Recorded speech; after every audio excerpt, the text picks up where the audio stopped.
This video will show you how to make a properly APA formatted reference list. First things first, when you start making your reference list, you want to just say references at the top, centered, and in bold, just like any other level 1 heading. Next thing you'll notice is that the reference list is in alphabetical order, and it's ordered by the first author's last name.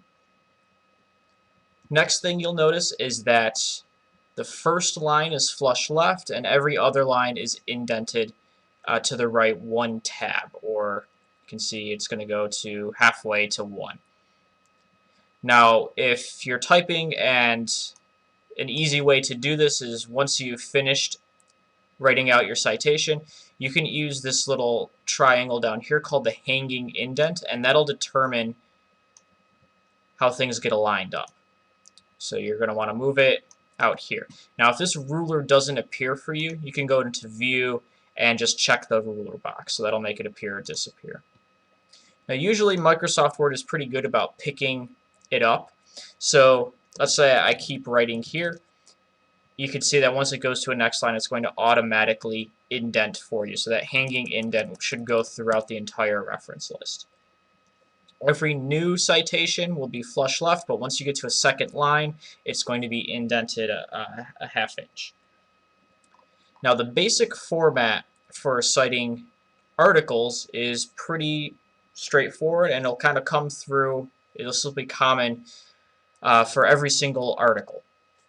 Now the format is very precise, so make sure you follow this closely. So you're going to go last name, author's last name, comma space, first initial, period space, middle initial, period space. So right down here we've got Kerr, comma space, N period space, L period space. And like I mentioned with the formatting video, having this, all the formatting symbols shown, is very, very helpful when you're setting up your reference list. After the author's name, you can go into the year in parentheses with a period space after that. Next comes the article title, and so you can just write that out, and with the period space at the end. As you can see, the only words that are capitalized is the very first word and then the very first word after the colon. So some articles, if there's a colon or an exclamation point, a question mark, the first word after that will be capitalized. Otherwise, it's just the very first word in the article title.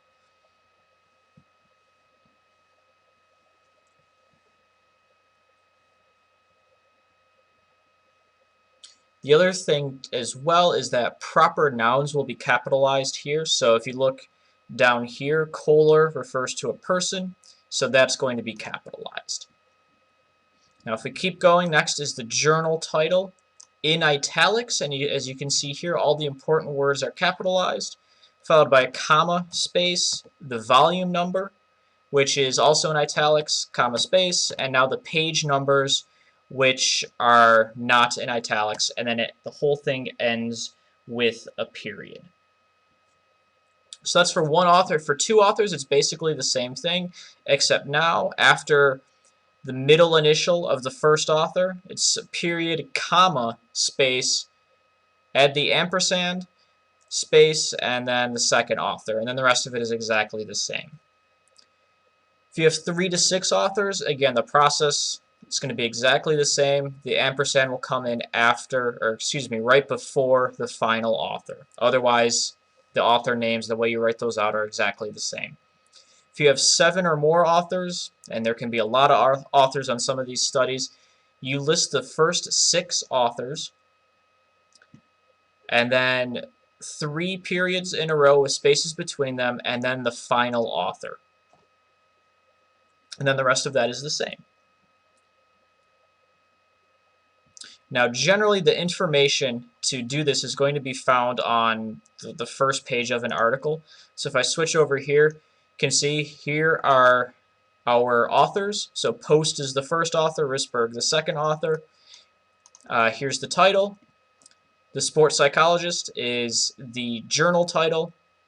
There's the year of publication, 2012. The volume number, 26, and then it has the page numbers written as well. Some articles, they don't show you the page number, so you kind of have to scroll down and see, okay, this starts on page 98, and then scroll all the way to the end and see that this ends on 121. But generally everything's on that very first page. Now for citing books, the format is similar. The way you write the author's names will be the same. You'll also do the year of publication just like before, except this time you're going to write the book title in italics, and only the first word and any proper nouns are capitalized. So exercise adherence, not capitalized. Period after the book title, and then you'll do the location and then the publisher. So Human Kinetics is the publisher. They're centered out of Champaign, Illinois. And note that after the location, you'll have a colon and then the publisher. Ends with a period.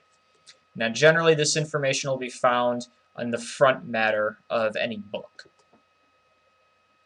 If you're going to be citing an edited book, the process is very similar to a regular old book. The only difference is after the authors, you'll have eds period in parentheses with a period after that, and that stands for editors.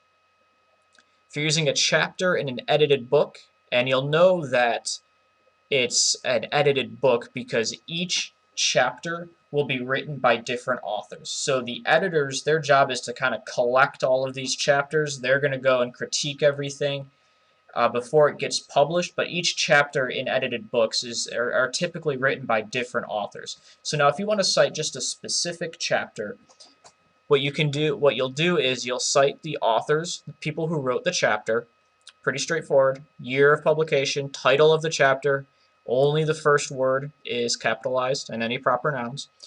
This is where it gets a little different. Then you'll write in, and you'll have the editors, except now their initials are coming before their last name instead of after. And then again, you'll write eds period in parentheses, comma, space. Now you'll write the name of the book itself in italics. After that, the page numbers, pp period, space page numbers with a hyphen between the starting and ending page. And these are the start and end pages of the specific chapter that you are citing. Put that in parentheses, and then again, same thing, the location and the publisher information.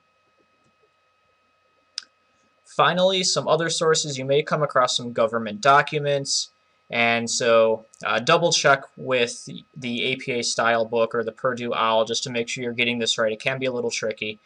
I don't expect you to really be citing government documents, but in case you do, you'll have the organization or the institute that's publishing it, the year, the name, their overall department, and then the publication number.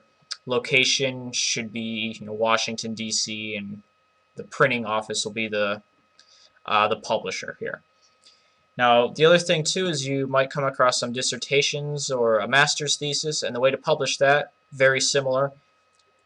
Author's name as usual, year, title of the thesis or dissertation in italics, only the first word and proper nouns are capitalized. After that, not in italics, in parentheses, write either dissertation or master's thesis, period, and then you'll write the university that it's coming out of as well as the location of that university.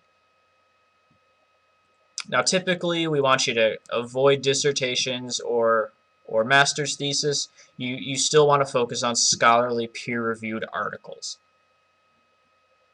And so that is how you make a reference list. You put everything one after the other. There's no order other than alphabetical order.